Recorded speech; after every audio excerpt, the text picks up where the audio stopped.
Welcome to the Six Figure Personal Stylist podcast, the ultimate no BS business podcast for ambitious personal stylists ready to build a six-figure and beyond personal styling business. You won't hear the typical snooze fest business advice that most personal stylists get told all of the time.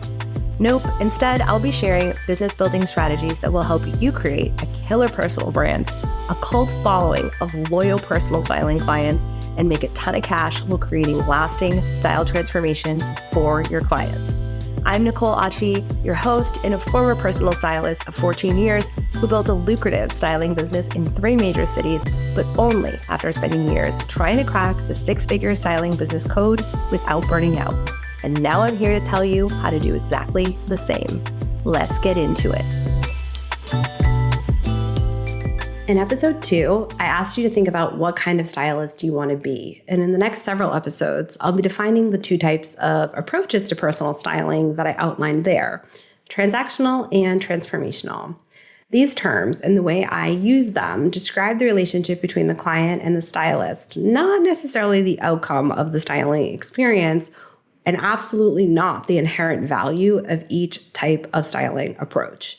Each of these approaches to personal styling calls in a specific type of client. When we are conscious and intentional about how we market and create our styling services. And in order to be conscious and intentional in how you present your services, you need to be aware of the differences in approaches and expectations to styling that your clients have so that you can decide which of these ways of being a personal stylist is right for you. Today, we're going to dive into the transactional style of personal styling, and I want to start this off by giving you a little bit of a background on where I got the terms transactional and transformational. They both come from the leadership development space, and that is a space where psychology and organizational psych and different aspects of business and how organizations are run come together to explain how different leadership styles elicit the motivation and behavior of the people that are being led. So both of these types of styling approaches are direct reflections of leadership styles. And I think that's really relevant because you are leading your clients through this experience. And it's really important to think of yourself as a leader, just like it's important for you to think of yourself like a business person, because you are. And knowing that you kind of relate to one of these different types of leadership styles more than the other is going to help you call in a client who's a really good fit for that style. And everybody's going to be much happier and things are just going to go smoother in your business. So I was delighted when I came across this research because I couldn't believe how incredibly relevant it is to personal styling and to the different expectations that clients have. So transactional leadership is really well exemplified in somebody like a Bill Gates. Bill Gates is known for his transactional leadership style.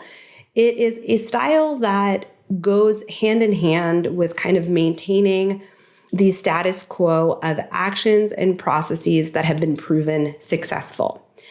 It is really based on a more short-term view of what is the objective in front of us and how do we carry out the actions needed in order to get to the goal in the smoothest way. So again, we're not talking about reinventing the wheel. We're talking about doing what we know works. And what's interesting about this sort of type of leadership style and also personal styling is that it's a style that works really well with a self-motivated individual who's not looking to seek inspiration from their leader or manager or stylist in this case. And if that sounds a little odd to you, I want to offer you a little bit of a peek into what a transactional client can look like. Because the way that transactional styling works is that it tends to be, first of all, it's where all of us start. It's where all of us start.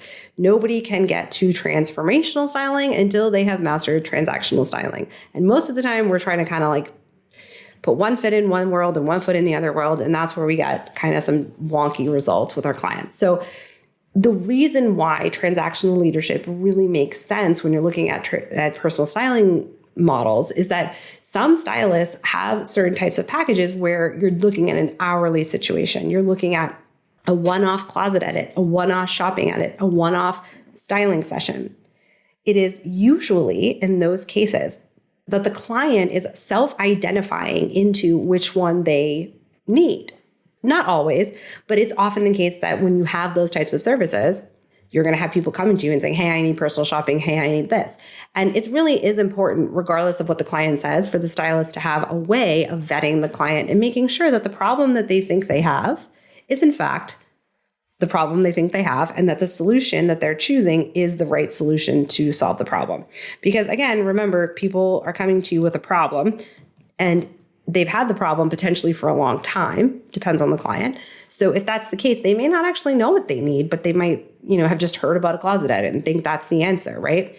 So you do need to be able to vet your client. But what you're going to see in transactional styling is it's the type of client who kind of knows what they want or need, or on the other end of the spectrum is just kind of looking to take a little bit of like one step at a time. And the reason why this client is really, really good for you when you're kind of like getting your bearings as a personal stylist is that it's the kind of client that lets you learn how to be a better stylist. And because this client isn't really looking for a long-term relationship, it may end up being one, but that's not the way that this relationship is entered into. It's in an hourly or it's in a one package at a time kind of way. Because that's the case, you don't have the pressure of like, oh my gosh, I have to deliver this big, huge thing, right? And so I think all stylists should start here. And this is really where they should stay until they're super, super comfortable with having sort of the deeper, more identity-based conversations with their client, because it's really hard to be good at the styling process and trying to learn the styling process while also trying to do sort of inner reflection with the client. Like you have to master the actual process before you can, in any skillful way, get into the sort of more identity-based conversations. So what this looks like is you're going to have a specific type of business model, and you're going to usually attract a specific type of client. So let's talk about the characteristics of transactional personal styling and that type of business. So this business is often whether stylists mean to set their business up this way or not, it can be a more numbers-based business, meaning you need a lot of volume to meet your goals. Sometimes that's the case because stylists, are charging very little while they kind of get their confidence up. Though, just so you know, after like 4 or 5 clients, it's time to raise your prices. There is no like end of the day, like, oh, I have to achieve this many clients or services or whatever in order to raise your prices. You need to live. And what you really want to do is be able to get those appointments under 3 hours. So if you're going more than 3 hours, the most I would say is 4 if you're stopping for a snack. You really need to work on getting that kind of handled, because what this particular group of people wants is a transaction, which means they're going to get in and they're going to get out. They do not want to be there for 8 hours. They certainly do not want to be there for like a 6-hour closet edit. And they usually want a solution that is very clearly defined. So when you have things like a standalone closet edit, a shopping session, and a styling session, you need to be clear what that person is going to get at the end. Are they going to get 20 styled outfits, depending on what's in their closet? Are they going to get a fully edited closet for that season? Are you going to organize it? Are you going to you really need to be specific, because that's going to be the thing that helps the transactional client convert to a paying client as soon as possible. So often, if you're in this world and you do not have a target market, you do not have a clear demographic, you work with men, women, photo shoots, kids, whatever, you are in the transactional world. You cannot be in the transformational world and serve everybody. It is not an option. Okay. And we'll talk about that more next week. But one of the things that's super common in the transactional styling world is that you often have a lot of services on your menu, like more than 3, like 4 or 5, 6. And if that's the case and you have that, again, you really want to be able to clarify who each particular service is best for what the problem is they're trying to solve. Because lots of people try to solve the same problem with shopping and editing, and they may or may not get to the root of the problem. Okay. So something to consider. And really, this type of styling service is kind of a standalone thing. Could the person string together a whole bunch of services? Absolutely, but that's not how they're entering into the relationship. It's not like a 6-part styling service that they know is going to take 3 months. It's kind of in and out. Again, you want to keep that time down, and you can have packages and be transactional, but I tend to notice that when we get into packages, stylists are really promising something that's more transformational. So that's important to note. It is more expected and understood that if you're doing a one-off shopping appointment for somebody and you don't have an in-depth style discovery process, which is another aspect of transactional styling, it usually does not have an in-depth standalone session that is about the style discovery process. Okay, someone handing you a Pinterest board, not style discovery. It's the person showing, that's the client telling you what their preferences are, which may or may not work out. Depends, right? We've all had experiences with that, where somebody hands us a board and they're like, this is what I like. And you go and you shop for it and they're like, oh, just kidding, I don't like this. So that has its own, there's a whole series of reasons for that. But if you are getting to a transactional styling client, you have the right client, you're marketing to that client, that won't be a problem. What they say they like, they like. So you get 2 different types of clients when you market and build a transactional styling business. And again, we all start here. Most of us start hourly. Most of us, we all have to learn how to do an edit, a shopping session, and a styling session. That is the foundation of being a personal stylist. The problem is some stylists think that that's where it ends. And if that's where you want it to end, fantastic, do you. But there is a lot of ways to be a personal stylist, and I want to open your eyes to them so you feel excited and motivated and inspired and just ready to grow your business in a way that's unique and different so you can stand out, so you don't have to market as hard, so that you can make more money. And knowing where you sit in the marketplace is what's going to help you do that. And so understanding that the transactional client usually identifies as busy, and they often have kind of 2 ends of the spectrum that they sit on. On the high end, meaning this person wants a really high touch service and is willing to pay a fair amount of money. This person values their time more than their money, and so they would like you to do it for them. Most stylists do not know what their ideal client values more, time or money. And if you do not know that, you really are going to struggle to market to them in a way that's going to capture their interest. So this person identifies as busy. What do I mean by that? Everybody thinks they're busy. My toddler thinks she's busy. Everyone in the world thinks they're busy, and most of us are busy. But not all of us identify as busy. I am busy, but I do not want people to think, oh, she's busy all the time. That's just not how I want to show up in the world. But this actually is how this person wants to show up in the world, and it's how they identify. Like, it's part of their story about themselves that they're just very busy. And that's important because that means they're not going to want certain things from the styling experience. They might not be attracted to it. So this client on the high end often has a very clear sense of their aesthetic preferences. They may have worked for a while on their personal style. They may know like what kind of colors and textures and silhouettes and things like that they want in their closet. And they often want the stylist to do more of that. Another version of the transactional personal styling client that I have found, not just in my own career, but with many of the clients that I have worked with that are stylists, is this person may be looking for an update in their personal style as a result of their career, which doesn't have to mean, but can mean they're looking to signal. And of course, everybody's signaling with their personal style, but they're doing it in a way that is not signaling sort of their internal world to the outside. They're signaling status specifically. So examples of places and kind of client types I see this with is when you have like a very high-end realtor, for example. I was listening to a business coach for realtors the other day, and she was talking about how like they need to project the lifestyle if they're in the multi-million-dollar kind of like renting or selling world.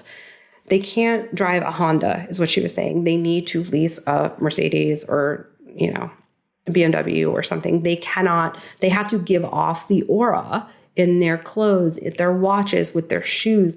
This was her as a business coach. This is her recommendation. So I'm just telling you what I heard.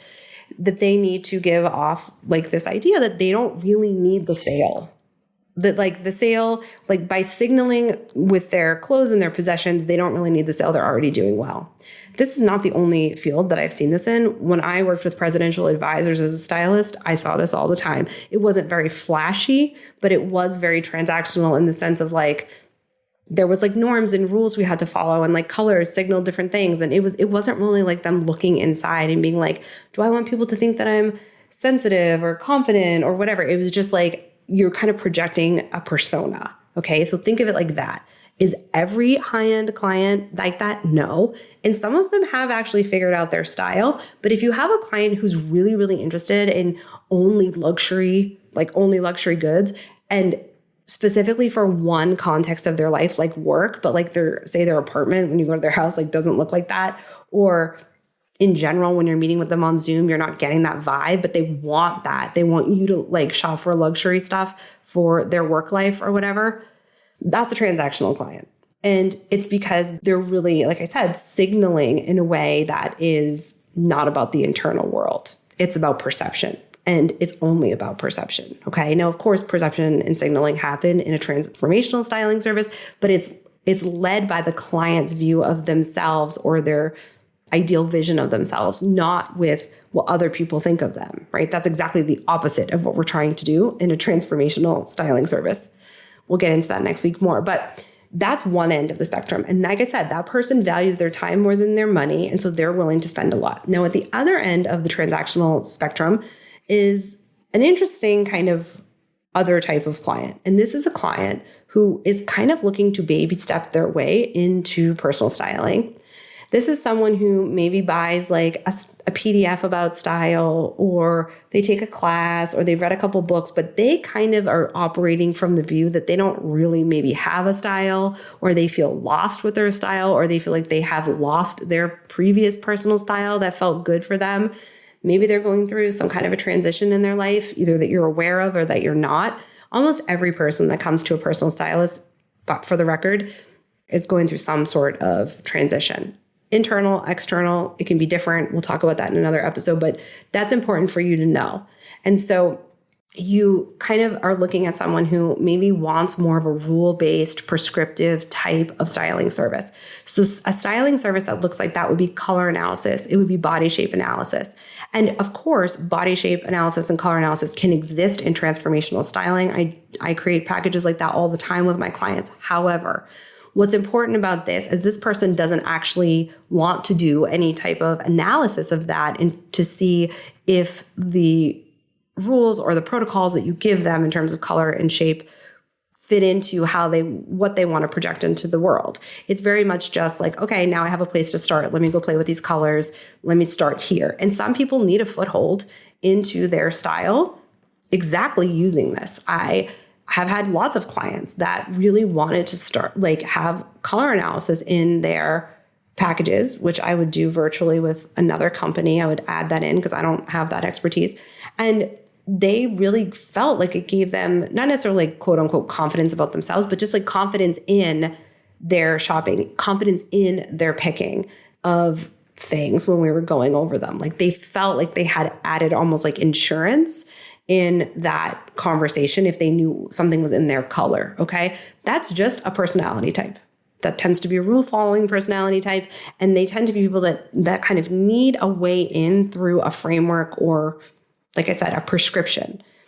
Now, like I said, you can have a transformational service that includes those things, but that also needs to then include an analysis for that specific client of what's going to be a good match, not a like, here are the rules, go follow them, right? If you're handing them a PDF with their colors in them or their body shape in them or anything in it, and they're just kind of like walking away and no conversation or style discovery happened before it or after it, or at any point was there a discussion of their values and what they want to project in the world, it is a transactional personal styling service. And it is very much something that a lot of people want, okay? Nothing wrong with it, but just important to know that, because if you are trying to sell a big internal transformation to the client that wants the prescriptive transactional guide, you're not going to get the client you want.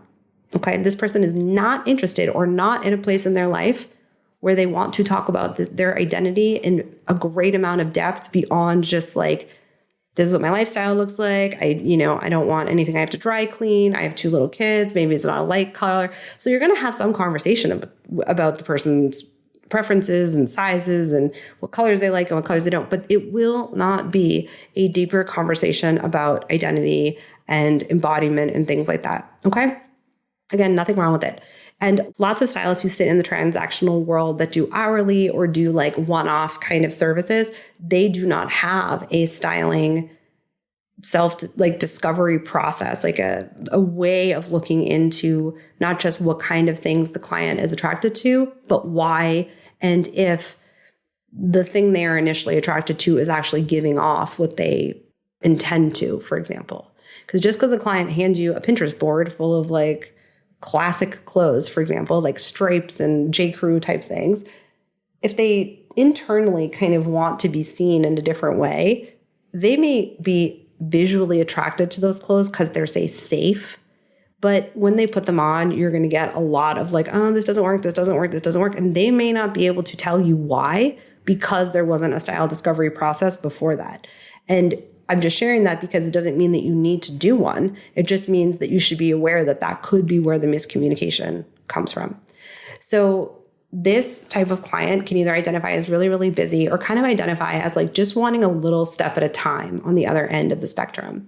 They're often seeking immediate results. And so they're not looking for this like long-term drawn out type of styling service. They want an in and out experience. If you are doing anything that's just like personal shopping, first of all, more stylists should just be going the personal shopping route because more people want that and it's much easier to sell. But I think lots of stylists behave like personal shoppers and they are selling personal styling and people are confused by that. So if you don't have like a bigger process around the shop, people don't consider that personal styling. Like you don't know enough about that person, for example, to make it like some deep transformational situation. Doesn't mean you're not going to get them a result. Doesn't mean they won't feel good in those clothes. Just not the same thing. So you're going to see also in this group that sometimes this is a group of people that are really interested in trends. And I think that stylists styling people in trends has really gotten a bad rap. Like it's totally fine if that's something you're drawn to or attracted to. I think it's like there's a lot of language out there in people's marketing, like I'm not going to put you in trends. And what I think is problematic about that is that even if you're not going to put, say like a 40-year-old woman in trends, she still wants to feel modern. So you're maybe confusing those two things. Like that can make a client think like, ooh, I want to work with them, but I don't want to look like old and stuffy. And so some people just think trends means like modern. So you really need to think, what do the people I want to work with want? And often when I see people looking at targeting women in like their 40s and 50s and they talk about like, I'm not going to give you trends. It wasn't even on that person's mind that you were going to give them trends. That's like not even in their world. So it's also okay to give people trends if that's what they want. And that is also going to speak to the transactional personal styling client because it's kind of like you have to move quickly with trends, right? I mean, not really that quickly if we're being honest, but it's seasonal. It changes with the seasons, what's in, what's out and stuff like that. So they're not going to want to do like one shop a year or 2 shops a year. They're going to really want to they're going to kind of want to keep these quick appointments up so they're staying in the know. And that's great. There's tons of people like that. And it's okay if you find it fun and it's okay if you find it exciting to do trends. I do think this is getting like a bad rap. There are a lot of ways to be a stylist. And if you're super into trends, market to people that want trendy clothes because there's plenty of stylists that are knocking it. And honestly, like, I don't really understand I guess one of the things people could argue is like, oh, you're just going through, so much clothes and it's wasteful, but not always. I've had clients who spent a lot of money on clothes and wore trends from like Prada and like, they didn't just like throw out clothes. They just had tons of money. So I think we need to also remember that like, there are people in that world. They're not necessarily being wasteful. Maybe they're, reselling their clothes. Maybe they're auctioning their clothes off. Maybe they're donating them for charity. I saw lots of clients do that. just because it's trend doesn't mean that it's throwaway. And I think that's also something that gets convoluted. So if you're into that, this would be a great client for you. Like I said, they're usually wanting something that's pretty quick turnaround. So you're not going to want really long, drawn out services. What are you going to be talking about in your marketing to get a transactional styling client? Let's talk about that so that we can get you the kind of client you want if this feels like what you want. Again, remember, we're kind of going to be thinking a lot about if you're going to like the high end of what I talked about, someone that really is maybe looking at this for their career, they already have a good sense of their style. So I've had stylists go into people's closets and they already have like really high-end stuff, or they really have like good basics, or they have a pretty good sense of their style and they're just filling in the gaps. There's a whole world for that, by the way. It's not transformational personal styling because you're not transforming the style into something else. You're giving them more of what's already there and making it more cohesive. So that's what you should be marketing towards. You should be emphasizing speed, convenience, and availability in your messaging. You should highlight the changes of seasons. I do want to be kind of like temper you with that, because you should always be marketing yourself. It shouldn't just be when there's a change of seasons. That's what creates really high highs and really low for stylists. But in general, if you really want to kind of attract the person that maybe wants a lot of fresh and new and maybe even trend-driven things, you want to make sure you're speaking to that. You want to, if you think you're more on that like high-end type of client who's willing to pay quite a bit, you probably don't want volume, but you do want to then signal in your marketing that you are in the know about luxury goods and kind of project that, to be honest. If you are more in the other end where you're doing kind of like hourly here and there, or you're working with more of a prescriptive styling model, like you're just doing color analysis, you're just doing body shape analysis, and you want to stay in that place, which I know stylists that are making like $500,000 doing just color analysis. So like go, there's a whole world there for that. But if you want to build that out, call me and we can do that and make it an even bigger business. But aside, if that is where you are and you're in like prescriptive kind of, you're doing color analysis one-off, you're doing body analysis one-off, you're going to need a lot more clients. So you're going to have to think of ways to make that work for you, which might mean you do something like a styling party, which you can do in other types of worlds, but you can do like a color analysis party. I saw somebody the other day in a mom's Facebook group here in Brooklyn that asked if they knew anybody that could do a color analysis party. People for like a 40th birthday. So like that's a whole world. I have a million ideas for that kind of stuff. So that's what I mean. Like you really want to be thinking about how are your services a good representation of the value and desire and experience that the person that you're trying to call in wants. And how are you marketing it so that you're not, no one's going to say that you're going to get to the deepest levels of your like soul and project it into your style if you're doing a style party or like a color analysis party, right? It's fun. It's probably going to give people some things to think about. It could even be something that deeply impacts them. Like they might see themselves differently because they start wearing colors for sure. Again, this is not to say that you can't have a deep impact on your clients when you are in transactional world. Like, especially if you have a client who really, really, really values their time, it is so important to that person. They can trust you to carry out the tasks at a high end and deliver the clothes to their office, say, or get a tailor to their house. Like this is a very convenience type of group when you're going down the high end. And at the low end, you want people that are kind of getting that excitement and that like dopamine hit of the prescriptive experience. Okay. And that's how you continue to keep that client coming back when you need such high volume. Okay. So what's really important is that you're talking about the experience in a way that speaks to the values of the ideal client, which is fast, convenient, potentially like the availability in terms of like it's seasonal. I know what's the freshest is in this kind of trend-driven market. I know a lot about, say, like the colors that are dropping this season, right? You're going to really be talking about those things. You're going to be staying a little bit further away from this, sort of identity conversation, because if you do that, and I mean, you do that like outside of just like a client testimonial, if a client says like, your services completely made me so confident, blah, blah, blah, fantastic. put it up. Not saying that it can't make that person feel great about themselves, but you don't want to promise a style discovery experience. You don't want to promise like this full makeover experience if you are not going to be giving them the tools to be your partner in that. And I think that's what's really important, is that this can have a bit of a different vibe. Like if you don't have a really solid sales process, client intake process that gets deeper than just like your sizes, right? That has some more introspective questions on it. If you don't have an entire session that's just related to style discovery and helping that client like think about how do they actually really want to show up, not just what do they like. If you don't have those pieces, if you don't have space for that client to ask questions and kind of explore the things that are going on in their mind, even like after the session, then you're probably going more towards transactional and you want to stay away from any type of promise of the transformational, okay?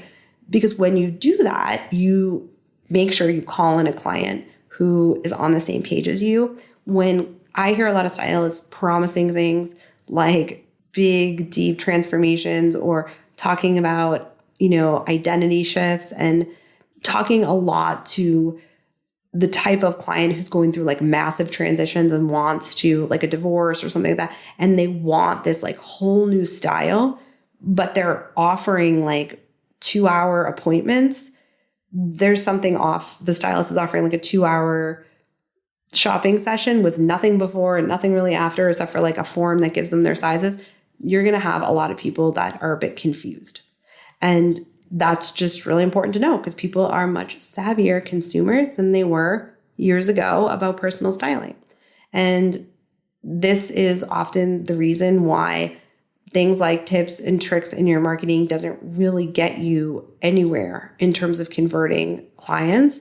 It's because specifically if you're saying like, here's some tips and tricks and I offer an hourly model or I offer a one-off styling session, that person does not want your tips and tricks. They are busy or they literally don't know where to start, okay? You may get somebody that is in the transformational world a little bit more willing to apply some of those things. Somebody that wants like that deeper change might be kind of looking to take a few steps towards the process before they hire you, but you're not going to get it from the transactional client. So they're just kind of going to glaze right over it. So those are some things to think about in terms of the transactional styling world. Again, we all start here. It's really just a matter of if you want to go into the next phase or not. And you do not need to make a lot of money. And in fact, as long as your marketing is really aligning with this type of client, you're going to do really, really well. And you're actually going to stand out because lots of stylists are just kind of conflating their marketing types right now. And it's not doing what it could for the marketplace. It's not being super clear and direct to people that want a super clear and direct personal styling answer. Okay. So some things to think about. I hope that this was helpful and I will chat with you in the next episode about transformational personal styling. Thank you so much for hanging out with me.